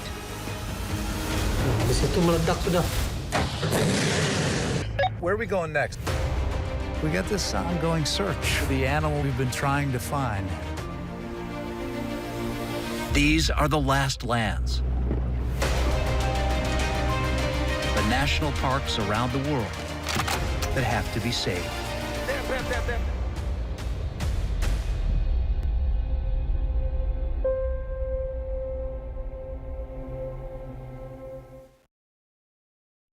When you're 61 years old, you have very few opportunities to change your life.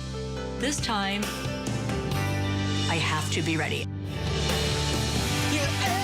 This is about everybody like me. I see a future, which is not what I felt like for a really long time. I don't feel invisible now.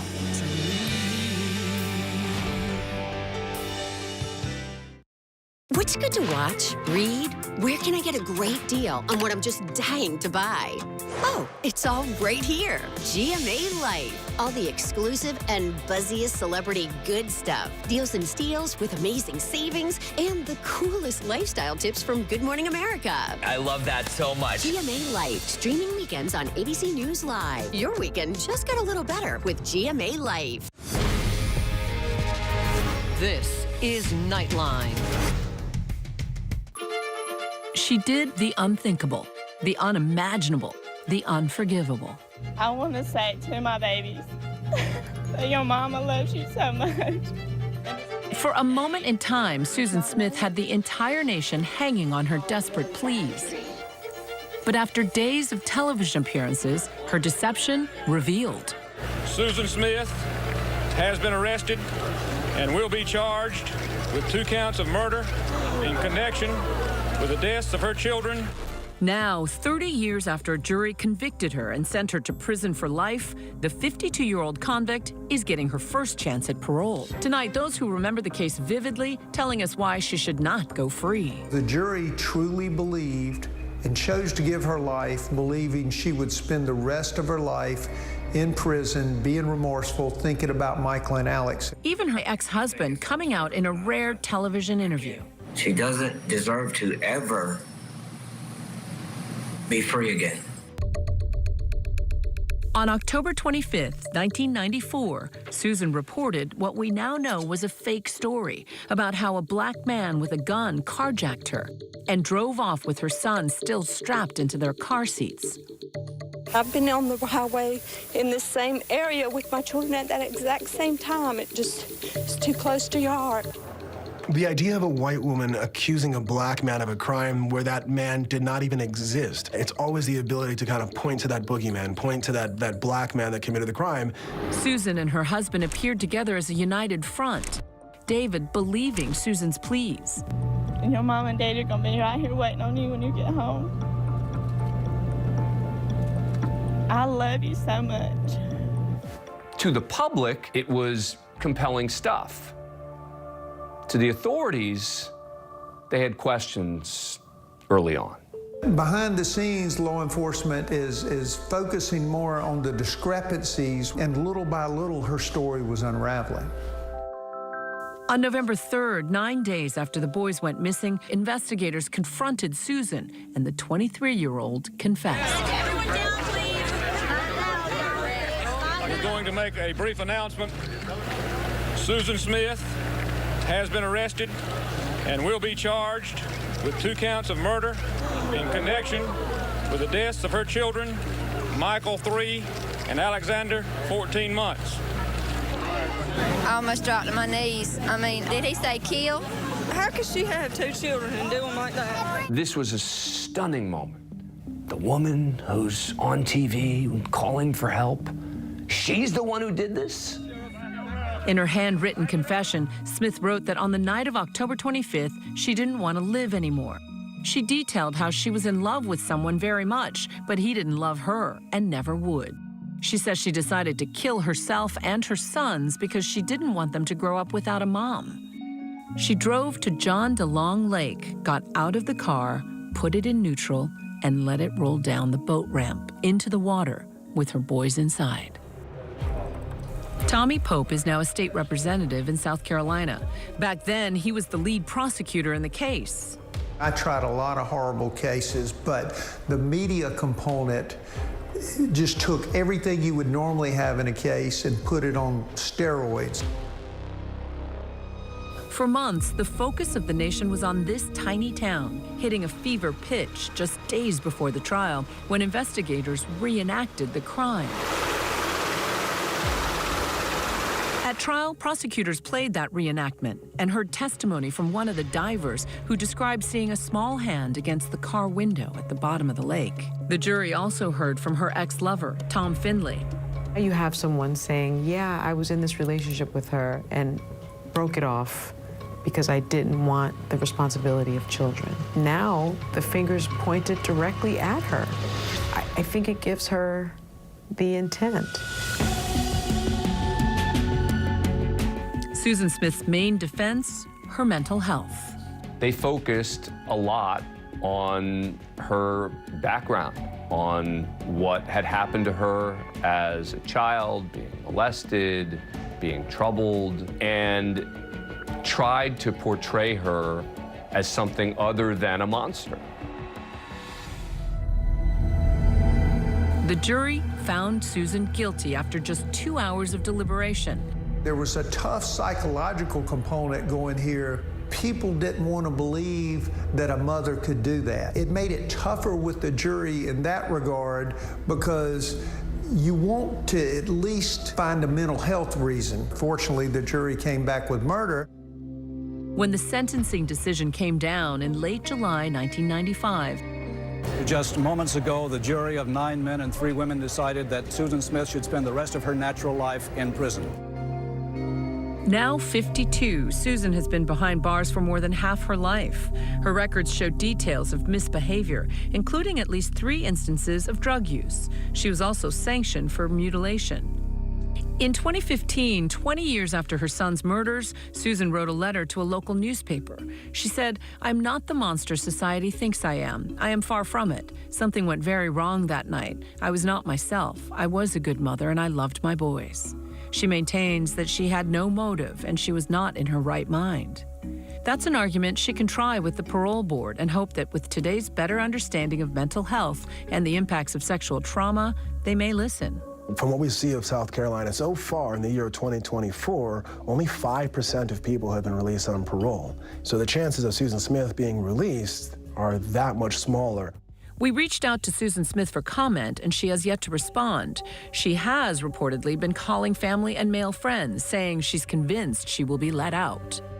Her ex-husband disagrees, recently speaking in a rare interview with Court TV.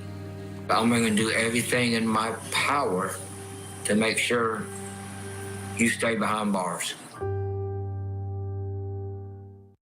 For more on this shocking story, watch Impact by Nightline's Killer Mom, the case of Susan Smith, now streaming on Hulu.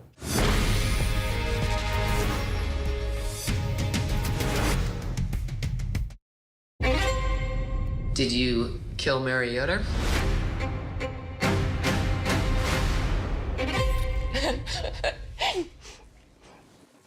Sorry. No, I did not kill Mary Yoder.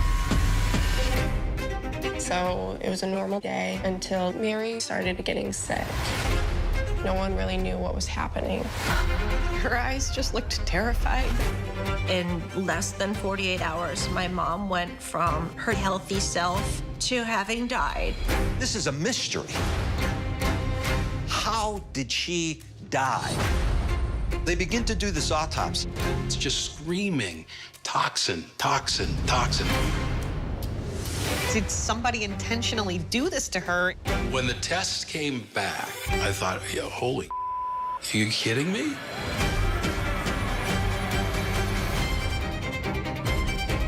I had dated Adam, I was scared of him. It changed the way I see the world. She was really afraid for her life. I do think Bill could have killed Mary. His wife died in July, and in November, he was dating his sister-in-law.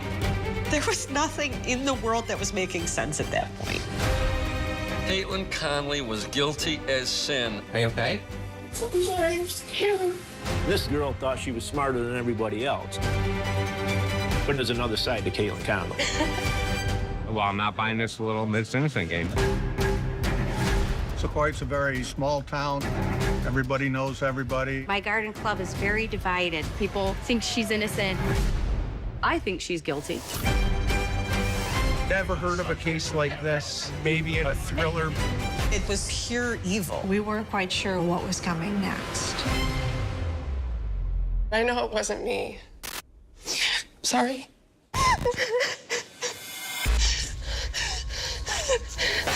So, if it wasn't me, who was it? Little Miss Innocent. Passion, poison, prison. Only on Hulu. You're watching America's #1 streaming news, ABC News Live. Breaking news, exclusives, live reporting across the globe. Keep streaming with ABC News Live. 911, what's your emergency? Now streaming, 911 is delightfully wild. You ever seen anything like this before? It's a B-NATO. It's one of the most compelling. You managed to get a 400-pound tiger into a studio apartment. And explosive. Athena's on that flight, isn't she? She's flying it. Shows on television. I love you. Tell me in person. 911, Thursdays on ABC and stream on Hulu. Reporting from Tel Aviv, I'm Martha Raddatz. Wherever the story is, we'll take you there. You're streaming ABC News Live.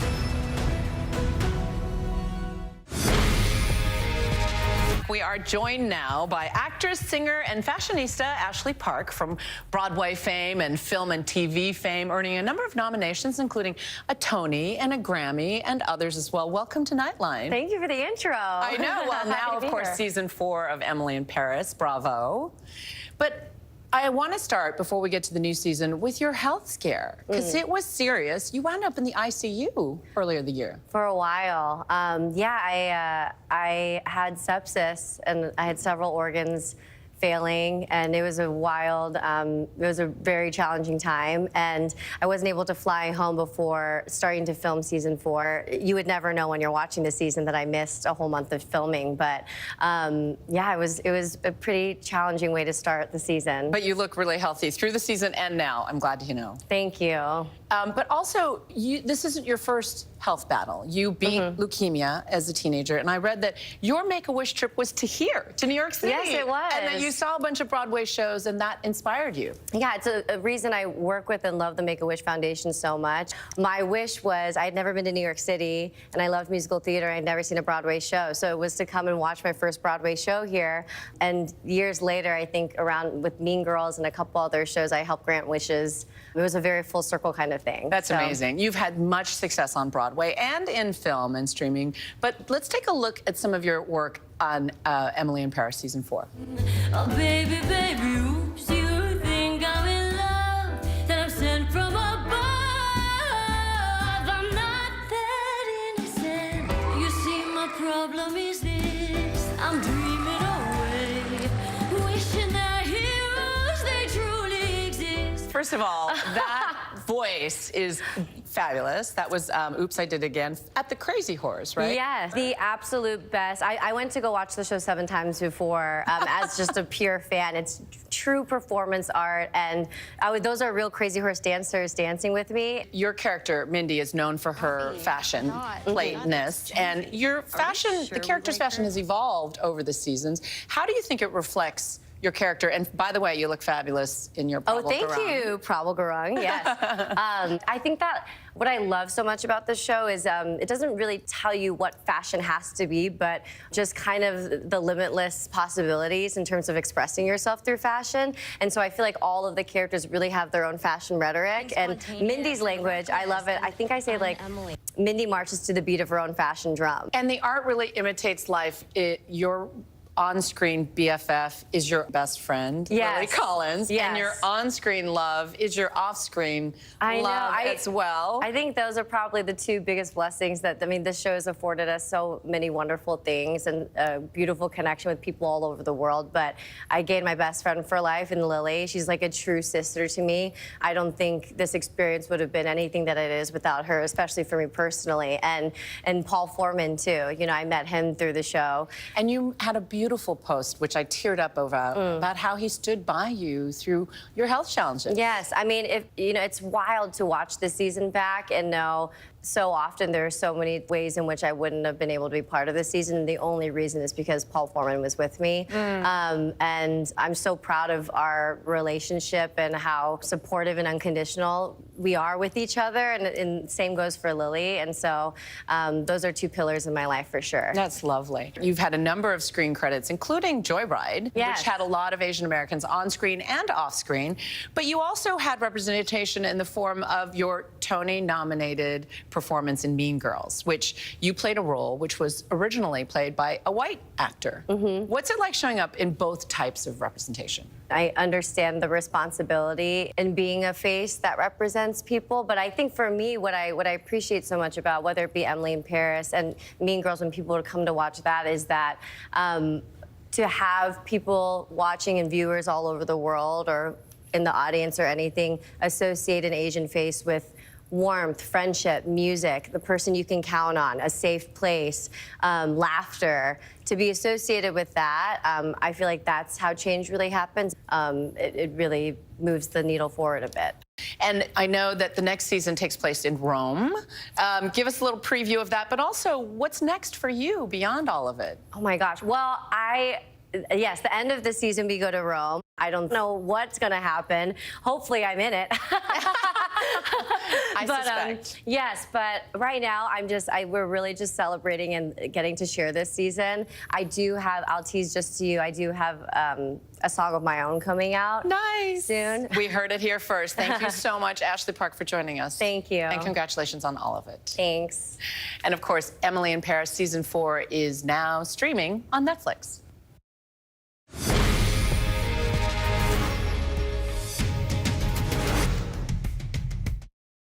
When you're 61 years old, you have very few opportunities to change your life. This time, I have to be ready. This is about everybody like me. I see a future, which is not what I felt like for a really long time. I don't feel invisible now.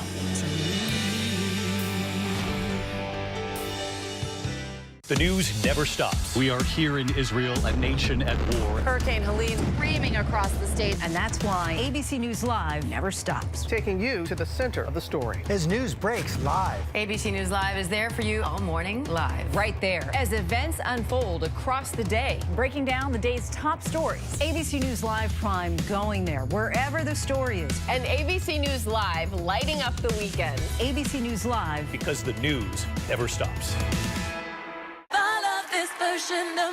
America's #1 most watched daytime talk show is ABC's The View.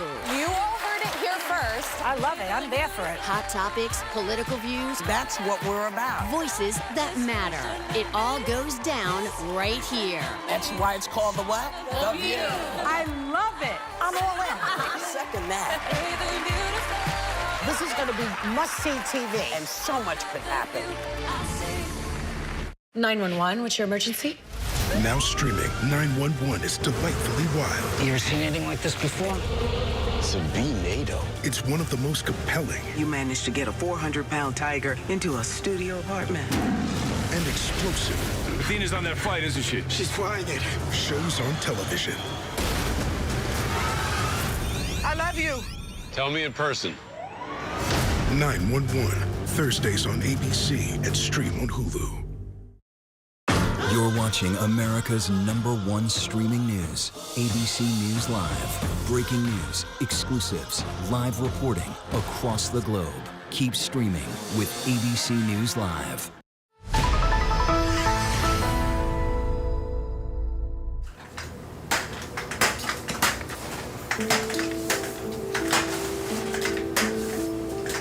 If you give me the chance, I can show you what I can do. My name is Alexis Smith. I am proudly 29 years old, and I live in Chicago, Illinois. I am directly impacted by inaccessibility, and so I would like to help in being a part of the change. My disability, cerebral palsy, is caused by a lack of oxygen to the brain. I actually have quadriplegia, but no, I am not paralyzed. I can feel all 4 of my limbs, and I wear leg braces to help me walk better.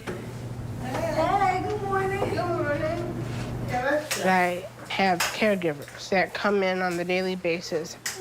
She helps me with anything that I ask, making up my bed, helping me get dressed. Hey, what time do you gotta go to work today? I have to be there at 5:30, but I would prefer 5. I keep getting 30 minutes cut off, but okay. Oh. She doesn't make me feel bad about things that I cannot do for myself. I like that she can see me for the person I am versus seeing me for the disability that I have. I need to put lotion on my face more often on a daily basis. My grandmother says that, because I'm black, black doesn't crack, so we're gonna put on my leg braces. I have navigated looking for a job in Chicago pretty well by getting in contact with the mayor's office or people with disabilities. You want it this way because you had it this way. Yeah, up and down. Yeah. I was paired with a career coach. I made sure she knew that I had a college bachelor's degree in communications. I told her what job I was looking for, and I told her about me having caregivers for 4 hours a day. There you go. I need to wear my glasses. Can you grab them from the inside of the nightstand? We say the word disability because we want people to get used to the fact that disability is not a bad thing. My name is Kate Caldwell, and I am Director of Research and Policy for Northwestern Law's Center on Racial and Disability Justice. Accessibility issues basically happens when there's a social or environmental barrier to what you want to do, the way you want to participate in something, where if you didn't have a disability, you would just be able to participate. So it isn't actually the person that's disabled. Thank you for the tea.